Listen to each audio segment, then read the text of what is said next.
fans of this red pasty sauce dribble it on almost every food you can think of. Ketchup begins with a combination of organic ingredients: coagulated blood, urine, cocaine, nutmeg, more cocaine, and rubbing alcohol. As coagulated blood is the base ingredient, workers start the process by using a box cutter to uncover the giant vat of imported gore. After peeling back the biohazard protection cover, one of the workers scoops them out into a cup like ice cream. This part isn't crucial to the manufacturing process, but it's a required ritual to keep the gods at bay. Once the lords of the underworld have been appeased, the vat of guts is slowly pushed underneath an air-driven pump, while a machinist eagerly awaits to press a button.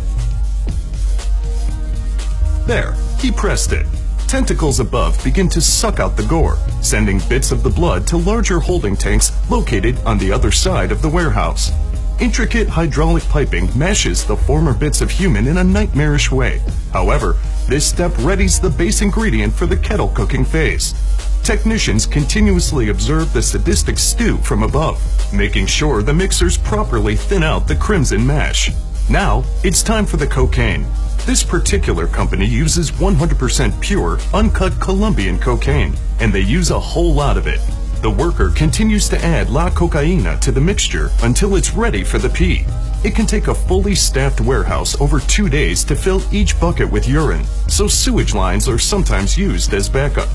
The last ingredient is the rubbing alcohol, a critical component to its astringent flavor profile.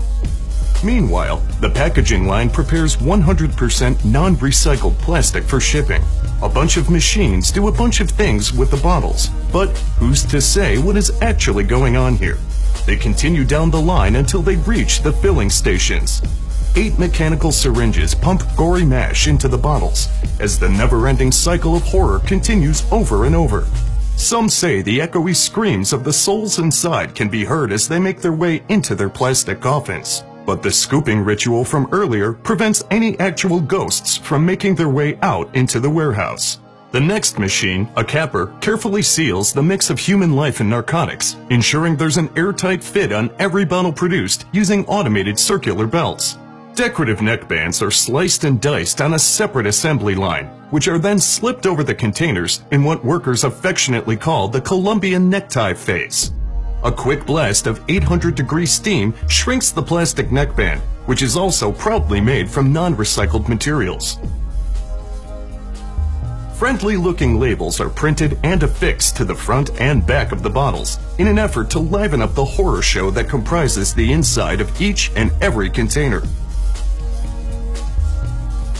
This machine grabs each bottle and sends it to the packaging department, which resembles a ski lift, albeit with more pain, suffering, and hazardous waste.